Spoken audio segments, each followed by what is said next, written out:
आप देख रहे हैं बिहार एक नई सोच। हम आपके साथ हैं रणवीर झा। हाँ नीरज जी, आप ये बताइए, हम भागलपुर लोकसभा के बारे में, भागलपुर लोकसभा में क्या होने वाला है?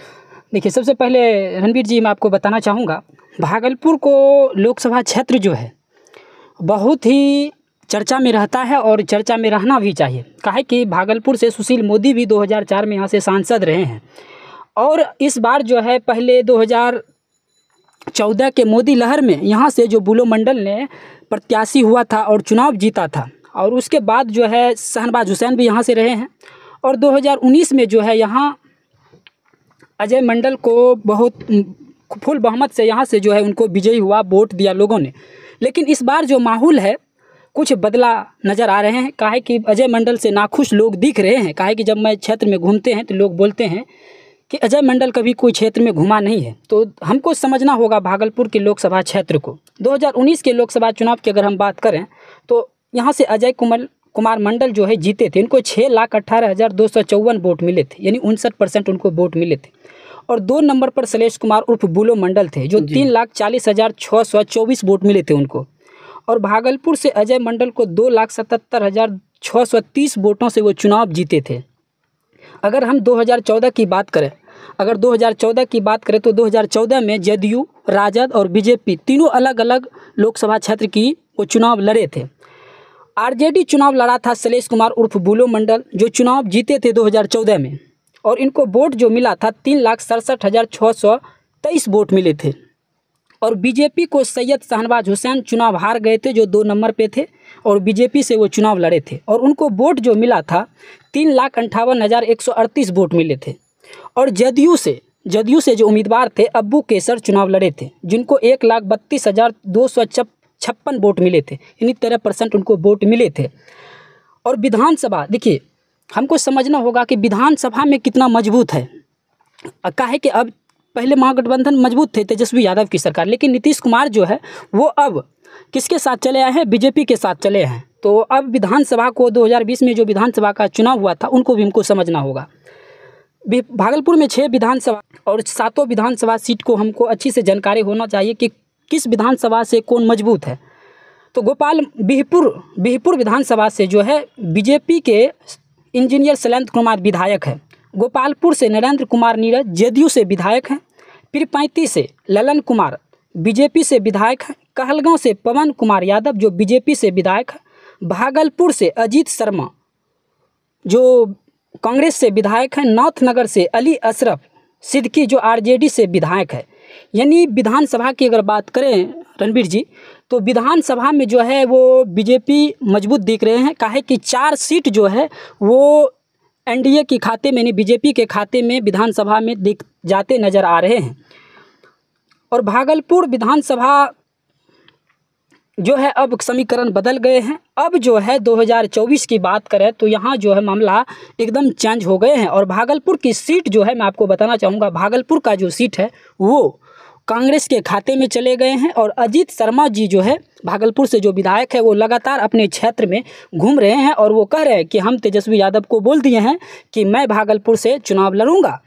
अजीत शर्मा से जब मैंने भी बात करने का प्रयास किया तो उसने कहा कि मेरी बेटी नेहा शर्मा जो है वो अभी फिल्म में व्यस्त है, वो फिल्म कर रहे हैं, इसीलिए हम खुद ही सांसद से चुनाव लड़ेंगे। और वो सांसद से चुनाव अगर लड़ते हैं तो उनको विधायक पद जो है छोड़ना पड़ेगा।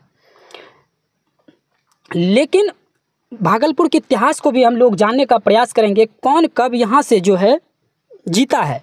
लेकिन बिहार में अगर चुनाव हो और जातीय की बात नहीं हो तो ऐसा हो नहीं सकता है। काहे कि बिहार में जाति के ही आधार पर उम्मीदवार को उतारा जाता है मैदान में। भागलपुर की अगर हम बात करें जातीय समीकरण का, तो सबसे ज़्यादा जो है यहाँ भागलपुर में मुस्लिम जाति की जो संख्या ज़्यादा है, उसके बाद जो है यादव है, उसके बाद है सवर्ण जाति, भूमिहार, ब्राह्मण, राजपूत है, गंगौता जाति भी है और SC ST भी है। भागलपुर से कौन चुनाव लड़ता है? क्योंकि शहनवाज हुसैन भी भागलपुर में क्षेत्र में दौरा कर रहा था, लेकिन ये बीजेपी के खाते में भागलपुर सीट तो गया नहीं, ये तो चले गए जदयू के। और जदयू ने फिर से रिपीट किया है अजय मंडल को। तो अब देखने वाली बात होगा कि अजय मंडल क्या इस बार भी 2024 में क्या बहुमत ला पाते हैं या चुनाव जीत पाते हैं कि नहीं। तो हम लोगों को थोड़ा सा पीछे चलना होगा कि भागलपुर में कौन कब जीता है भागलपुर सीट का इतिहास 1957 से लेकर 1977 तक कांग्रेस ने यहाँ जीत दर्ज किया था। 1962 से लेकर 1977 तक भागवत झा आज़ाद ने हासिल की थी, वो भी यहाँ से सांसद रहे हैं। 1977 में जनता पार्टी की जीत हुई और 1980 से लेकर 1989 तक फिर से यहाँ कांग्रेस भागवत आज़ाद ने जीत हासिल की थी। 1989 से लेकर 1996 तक जनता पार्टी के चुन यादव ने राज किया था भागलपुर में, यानी यादवों का भी ये सीट भागलपुर रहा है।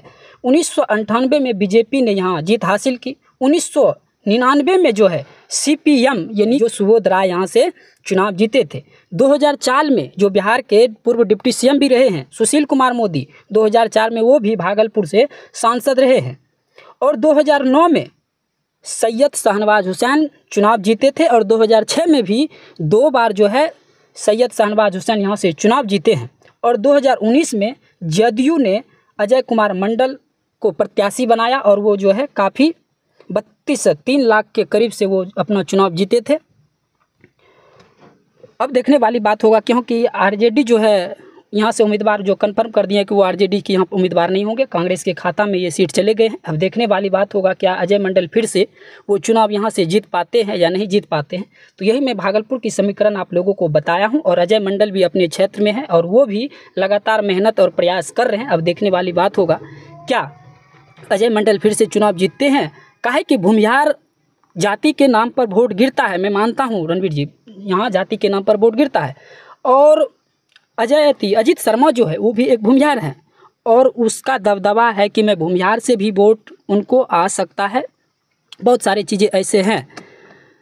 तो बस यही मैं भागलपुर की समीकरण को आप लोगों को बताना चाह रहा था और आप लोग समझिए। और कल का वीडियो जो है मेरे चैनल पे लगातार अब जो है भागलपुर की क्षेत्र की समस्या में आप लोगों को दिखाते रहेंगे। तो बस आज के लिए इतना ही। जय हिंद, जय भारत।